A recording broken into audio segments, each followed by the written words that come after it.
नमस्कार दोस्तों, स्वागत है आपका अपने न्यूज़ चैनल जीएनएम न्यूज़ में। और मैं राहुल सिंह विद कैमरामैन अनुराग यहाँ मौजूद है ठीक जीएनआरएम कॉलेज के ठीक सामने, जहाँ पर आप देख सकते हैं कि बच्चों का एक बहुत ही बड़ा हुजूम मौजूद है। जो लोग अपना स्ट्राइक रख रहे हैं, अपना प्रोटेस्ट दर्ज करा रहे हैं। और हमारे ठीक पीछे आप देखिए ये बैरिकेड लगा हुआ है। बैरिकेड के उस तरफ में जो अंडमान एंड निकोबार आइलैंड का हेल्थ लाइन है, हेल्थ का जो लाइफ का सपोर्ट सिस्टम है, डॉक्टर्स, आने वाले भविष्य के भावी डॉक्टर्स, ये सब स्ट्राइक पे बैठे हुए हैं। और ठीक सामने उनके हमारे लॉयर्स, जो आने वाले भविष्य के लॉयर हैं, ये देखिए कालीकोट में सब लॉयर्स बैठे हुए हैं।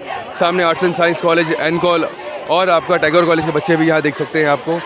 तो ये एक बहुत ही भयावह सिचुएशन अंडमान में बने जा रहा है। और इस समय हमारे साथ यहाँ मौजूद है हमारे अभिभूषण जी, जो कि एक बहुत ही प्रोमिनेंट यूथ लीडर है। अभिभूषण जी, आपके सभी दर्शकों को मेरा नमस्कार। और ये जो स्ट्राइक चल रहा है अभिभूषण जी, आपको क्या लगता है कि ये क्यों इतना बच्चों को रोड पे आके बैठना पड़ा? ऐसी क्या समस्या आन पड़ी? भाई देखिए, ये जो मैटर है, मुद्दा एकदम सिंपल सा मुद्दा है कि हमारे जितने भी अंडमान में 7 कॉलेजेस हैं, वो पहले जो है पौंडीचेरी, या तो पुराना अफिलिएशन जो पौंडीचेरी यूनिवर्सिटी से चल रहा था उसको कंटिन्यू करिए, या तो आपको देना है तो आप एक सेंट्रल यूनिवर्सिटी दे दीजिए। सेंट्रल यूनिवर्सिटी एक गवर्नमेंट फंडेड इंस्टीट्यूशन रहेगा, जिसमें पैसा से लेकर डिग्री का वैल्यू से लेकर हर एक चीज़ जो निगरानी सेंट्रल गवर्नमेंट की निगरानी में है, और उसका अपना एक वैल्यू है, उसका अपना एक एजुकेशन का क्वालिटी है। तो देना है तो सेंट्रल यूनिवर्सिटी दीजिए। और भी अंडमान में बहुत सारा ऐसा कोर्स है जो एक सेंट्रल यूनिवर्सिटी में सारे तरीके के कोर्स होता है। जैसे अब कंपाउंडर, वेटनरी का कंपाउंडर हो गया, एग्रीकल्चर का रिलेटेड कोर्सेज हो गया, उस कोर्सेज को भी स्टार्ट करिए और सेंट्रल गवर्नमेंट दीजिए ना। और डीम्ड यूनिवर्सिटी हम लोग इसीलिए नहीं चाहिए क्योंकि डीम्ड यूनिवर्सिटी का स्ट्रक्चर और कॉन्सेप्ट हम लोग इतना ही समझ में आ रहा है कि अगर आएगा तो यूजीसी भले ही उसको आज अप्रूवल देके डीम्ड यूनिवर्सिटी बना दे, एक्चुअली डीम्ड बनेगा भी नहीं, वो डीम्ड टू बी यूनिवर्सिटी रहेगा। उसको डीम्ड बनने में डिग्री का वैल्यू कुछ भी नहीं रहेगा। और डीम्ड यूनिवर्सिटी को बनने के लिए उसको नैक का अप्रूवल चाहिए। नैक में से ए ग्रेड आता है, A+ आता है, A++ आता है, वो लेते लेते उनको बरसों लग जाएगा। और तीसरा बात ये है कि जो हमारा बच्चा लोग है, जिनका आज पढ़ाई जो एक नॉमिनल फीस में चल रहा है, वो नॉमिनल फीस स्ट्रक्चर चेंज होना ही है, क्योंकि डीम्ड का कॉन्सेप्ट यही है कि उसको मनी अपना बनाना है, पैसा अपना जनरेट करना है, जिस पैसे के तहत में वो अपने इंस्टीट्यूशन और मैनेजमेंट को संभालेंगे, अपने स्टाफ को पैसा देंगे। और समझ में आ रहा है आपको ना, तो वो एक मनी मेकिंग मशीन बन जाएगा, कंपनी बन जाएगा। आज एडमिनिस्ट्रेशन, आपका कहना है जैसा जो बच्चे यहाँ प्रोटेस्ट कर रहे हैं, आज इनका जो फीस है वो 2 गुना या 3 गुना हो सकता है आने वाले समय? 2-3 गुना से कई ज़्यादा होगा। 1000 रुपये में बच्चा यहाँ पे ग्रेजुएशन कर रहा है जीएनआरएम में। एनिम्स में 1 लाख में फीस चल रहा है। आपको क्या लगता है मेडिकल कॉलेज अगर प्राइवेट हो जाएगा तो 1 लाख में वो अपना फीस लेगा? वो 20 लाख रुपए मिनिमम लेगा। मिनिमम 20 लाख रुपए पर साल का फीस लेगा। 5 साल का कोर्स है, 4.5 ईयर्स का कोर्स है। आप समझ लो 1-1 करोड़ रुपए एक बच्चे को खर्च करना पड़ेगा। प्लस अगर प्राइवेट इंस्टीट्यूशन टाइप का आता है तो आपको ही पता है कि किस तरीके से मैनेजमेंट सीट्स बांटा जाता है, उसमें डोनेशन लिया जाता है, हर चीज़ यहाँ पे शुरू हो जाएगा। हमारे अंडमान के बच्चों का भविष्य जो है सेफ नहीं है। अनुरोध यही है कि जितने भी ऑर्गेनाइजेशन है, जितने भी पॉलिटिकल पार्टीज है, सब आकर इस मंच में आज हमारा नॉन पॉलिटिकल वे में ही सही एक होकर अंडमान के हक के लिए, अधिकार के लिए लड़े, क्योंकि हमारा भविष्य का भी बात है। हमारा बच्चा ही कल का हमारा भविष्य है। आज ये बच्चे पढ़ रहे, कल हमारा परिवार के भी बच्चे आके इसी कॉलेज में पढ़ना है। तो बात यही है कि आप सभी एक होकर लड़े। और अगर जब 3 काला कानून, एक बोलने वाली बात है, जब 3 काला कानून जो किसान वाला, हमको पता है कि जब प्रोटेस्ट हुआ था 250-300 दिन तक वो प्रोटेस्ट चला था और सरकार को झुकना पड़ा उनके खिलाफ में, क्योंकि उनके लिए बना हुआ चीज़ उनको नहीं चाहिए।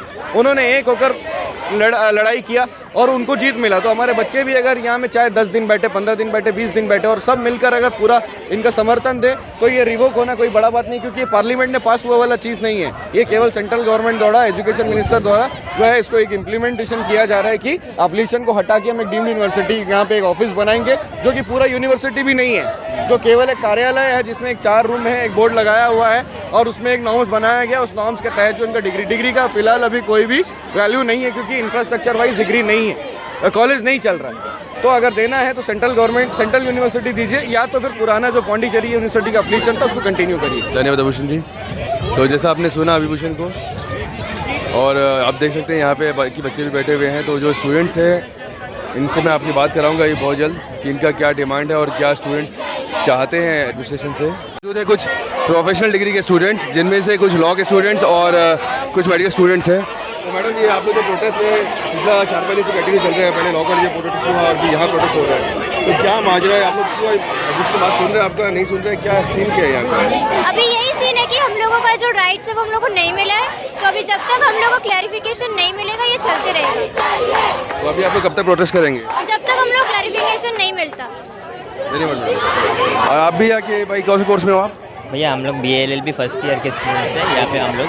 तो हम लोग प्रोटेस्ट के लिए हमारा दूसरा दिन है। पहला दिन हमारा 2 फरवरी को हमने अंडमान लॉ कॉलेज के सामने करे थे, तो वैसा कुछ तो वहाँ पे हुआ नहीं था। हमें डायरेक्टर सर के पास लेकर गया था, तो वहाँ पे उतना कुछ बात आगे नहीं बढ़ा। तो आज फिर हमारे साथ में NMS के स्टूडेंट भी जुड़ चुके हैं, JNRM के स्टूडेंट्स हैं।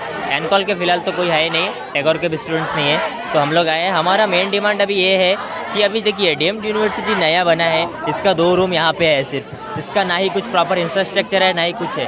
इसके भरोसे में हम लोग कैसे जा सकते हैं? और हम लोग का एडमिशन के वक्त बोला था जब पौंडीचेरी यूनिवर्सिटी है, और पौंडीचेरी यूनिवर्सिटी एक सेंट्रल यूनिवर्सिटी है जिसका मतलब बहुत ही वैल्यू है, और ये डीम्ड यूनिवर्सिटी का अभी इंसान को पता ही नहीं है ये कहाँ है। Netaji Subhash Chandra Bose higher learning education ये वाला इसका यूनिवर्सिटी का नाम है, तो इसका कुछ वैल्यू ही नहीं है अभी।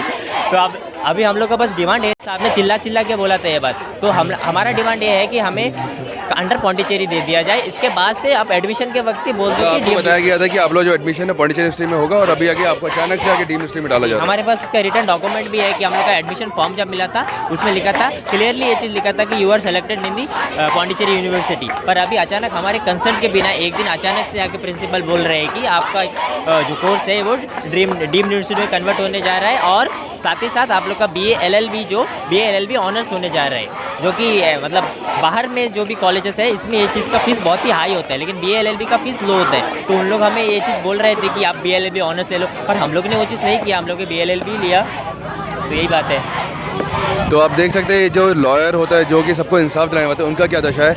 और आइए हमारे साथ कुछ NIMS के स्टूडेंट्स हैं, क्योंकि अंडमान निकोबार आइलैंड में एक लौता मेडिकल कॉलेज है जिसका नाम है NIMS, और वहाँ में क्या किस्म का माहौल है इस समय इस डीम्ड यूनिवर्सिटी को लेकर, क्या डर है बच्चों के अंदर, आइए जानते हैं बच्चों से। आपका नाम? जी मेरा नाम अनुराग शर्मा।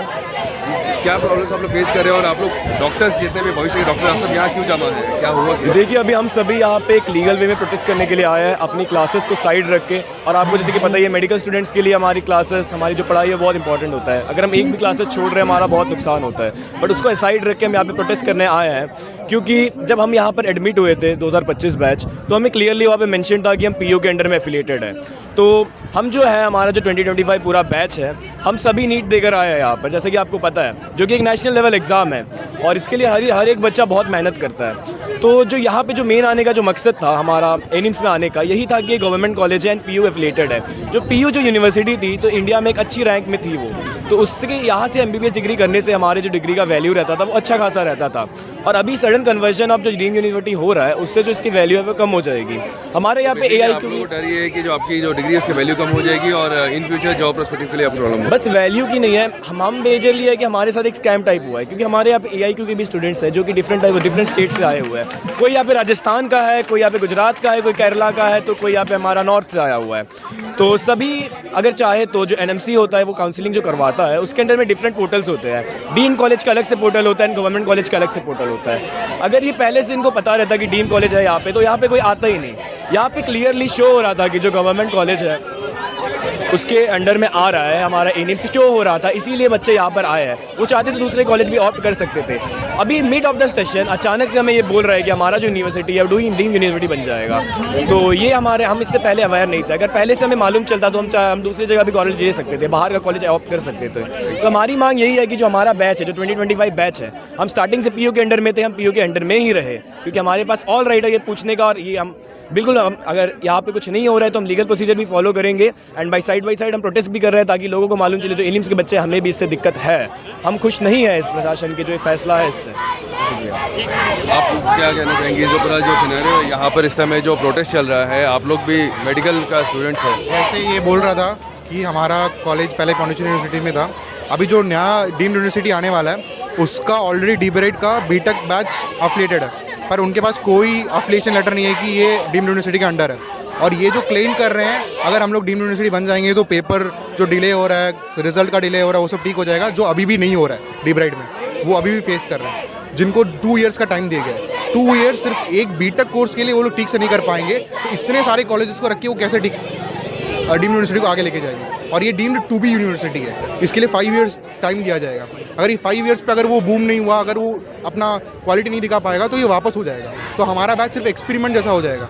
और सबसे ज़्यादा मेडिकल स्टूडेंट्स का तो सोसाइटी से ज़्यादा कनेक्शन है। अगर हमारा फ्यूचर, अगर हमारा एजुकेशन अच्छा नहीं होगा तो डायरेक्ट इम्पैक्ट सोसाइटी पे रहेगा।